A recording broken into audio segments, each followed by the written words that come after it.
J'ai utilisé le Google Pixel 8 en alternance avec le Pixel 8 Pro depuis sa sortie, donc depuis maintenant bientôt 4 mois, et je pense pouvoir vous donner mon avis définitif sur ce smartphone. J'ai déjà fait une vidéo de test sur ce smartphone que je vous invite à aller voir après cette vidéo, je vous mettrai le lien dans la description. Du coup, je ne vais pas revenir sur tous les détails de ce Pixel 8, mais j'ai plutôt envie de vous donner l'évolution de mon impression générale après avoir utilisé ce smartphone pendant plusieurs mois. Je vais vous parler des points qui m'ont vraiment plu et que j'ai apprécié dans mon expérience quotidienne avec cet appareil, mais aussi des quelques points négatifs car aucun smartphone n'est parfait et il est vraiment important d'en faire mention ici. Je m'appelle Karim et vous regardez Benbratech, et si vous aimez ce genre de contenu, je serais super reconnaissant si vous pouviez laisser un petit like et pourquoi pas vous abonner à la chaîne car cela aiderait énormément à faire grandir cette petite chaîne. Merci d'avance et passons au vif du sujet.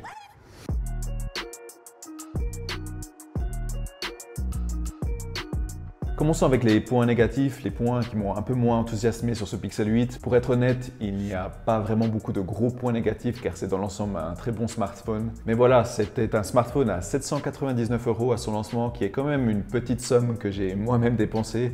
Donc je suis en droit de faire la fine bouche. Et le premier point qui m'a un peu déçu, c'est son autonomie.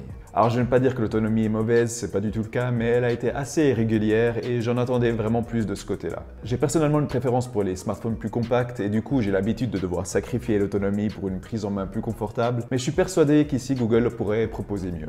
Alors oui, j'ai pu tenir une journée entière en général avec une consommation normale et modérée, mais il y a tout de même eu des journées où j'ai dû passer par la case recharge en fin d'après-midi après une journée un peu plus chargée. De plus, la charge est toujours assez lente et est limitée à du 23 watts en filaire. Donc il faut parfois organiser sa journée par rapport à cela et emporter un chargeur avec soi. Mais ce qui m'a le plus dérangé, c'est la consommation en stand-by qui est assez irrégulière. Et ça, c'est un souci que j'ai aussi rencontré sur le Pixel 8 Pro.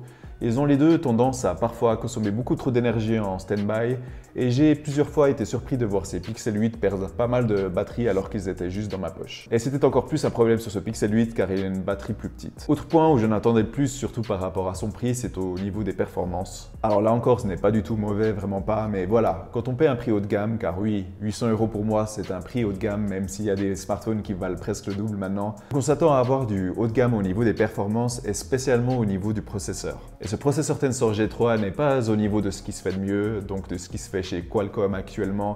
Même leur processeur de 2023, le Snapdragon 8 Gen 2, est bien supérieur ici. Donc si vous souhaitez avoir les meilleures performances possibles en jeu, ce n'est clairement pas un Pixel 8 qu'il vous faut, même si j'ai pu jouer à tous les jeux sans trop de problèmes. Mais en dehors de cela, les performances ont été très bonnes et dans l'ensemble des tâches du quotidien, on ne sent pas qu'on a un processeur inférieur. Tout tourne avec beaucoup de fluidité, mais je dois dire que j'ai rencontré quelques bugs et ralentissements en switchant d'application ou en ouvrant l'application caméra. Et ce sont des bugs que je n'ai pas rencontrés avec le Pixel 8 Pro, donc je pense qu'on arrive parfois assez vite à la limite des 8 Go de RAM de ce modèle contre les 12 Go du modèle Pro. Mais dans l'ensemble, si vous avez une utilisation entre guillemets normale de votre smartphone, c'est-à-dire scroller sur les réseaux sociaux, regarder des vidéos ou utiliser la caméra, ce Pixel 8 est un vrai délice à utiliser.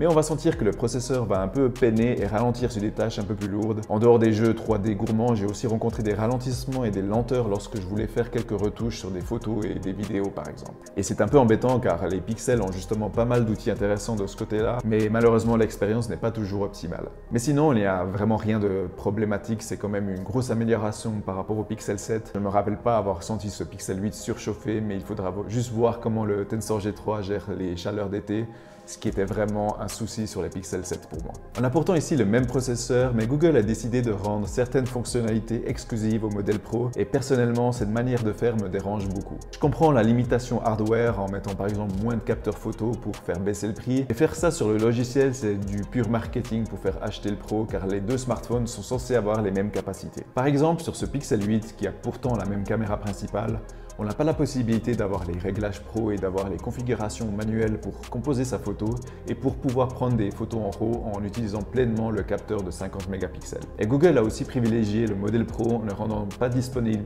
Video Boost sur ce Pixel 8. Alors j'avoue que ce dernier, ce n'est pas une si grosse perte après l'avoir testé, j'en ai parlé dans ma vidéo du Pixel 8 Pro. C'est censé être un outil pour améliorer vos vidéos de nuit grâce à l'IA, mais c'est au final pas très au point et très gadget. Au final, c'est peut-être pas grand chose, mais c'est vraiment dommage de ne pas pouvoir profiter pleinement des possibilités de son smartphone juste parce qu'il n'y a pas le terme Pro dans son nom. Donc Google, s'il vous plaît, donnez-nous un petit Pixel Pro avec le tout dans un petit format comme j'ai pu le voir dans des fuites récemment sur internet. Si je dois donner un dernier point négatif, ce serait son prix. Enfin, surtout son prix de lancement qui était de 799 €. Et même si j'adore ce smartphone et qu'il est très bon dans tous les besoins que j'ai au quotidien, en l'utilisant, je ne pouvais m'empêcher de penser que c'est quand même beaucoup trop d'argent pour ça et qu'il faut vraiment être un fan de l'expérience Pixel pour payer ça. On est à un prix plus proche du haut de gamme, ce qui ne reflète pas vraiment ce que ce Pixel 8 a à proposer à mon avis. Comme je l'ai dit, on a quand même un processeur qui est plus d'une qualité milieu de gamme et on n'a pas de capteur téléphoto comparé à la concurrence à ce prix. Pour moi, il aurait dû sortir à environ 100 € de moins et je suis content de vous annoncer que c'est maintenant le cas. En tout cas, à l'heure où je vous parle, j'ai pu voir des offres tourner autour des 650 € qui est un prix qui correspond bien mieux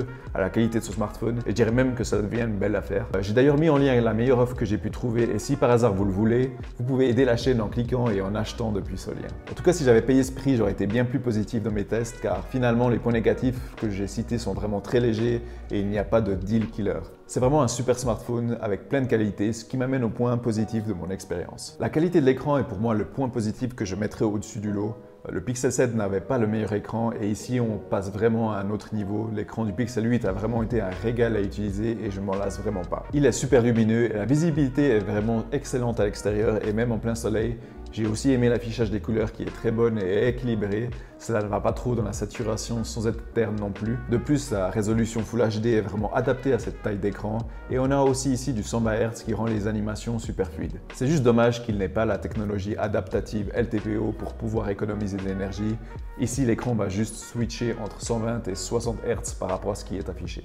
Bref, l'écran est vraiment excellent et n'a pour moi rien à envier aux autres smartphones dans cette gamme de prix. Le design de ce Pixel 8 est aussi quelque chose que je continue énormément d'apprécier. On n'a pas un look aussi premium que ce que l'on a avec le modèle Pro. Malheureusement, on n'a pas droit au verre mat à l'arrière ici et tout dépend de la couleur que vous choisissez.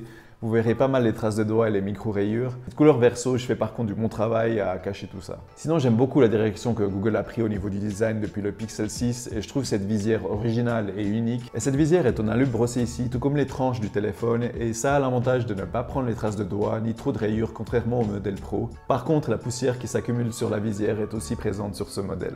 Mais ce qui me plaît le plus sur ce Pixel 8, c'est son format qui est vraiment agréable à utiliser. On a un smartphone qui reste compact mais tout de même assez grand pour pouvoir profiter pleinement de contenu multimédia. J'ai aussi aimé le fait que les bordures se sont affinées par rapport à l'année passée et sont pratiquement symétriques maintenant. La caméra est bien entendu toujours un régal à utiliser comme attendu sur un Pixel. Les photos sont toujours magnifiques dans la plupart des situations avec les deux capteurs à l'arrière. Il est vraiment hyper facile de prendre des bonnes photos avec ce Pixel 8 et c'est personnellement ma caméra préférée sur smartphone. J'ai essayé pas mal de smartphones et je dois dire que la qualité photo des pixels est toujours quelque chose qui me manque lorsque j'utilise un autre appareil.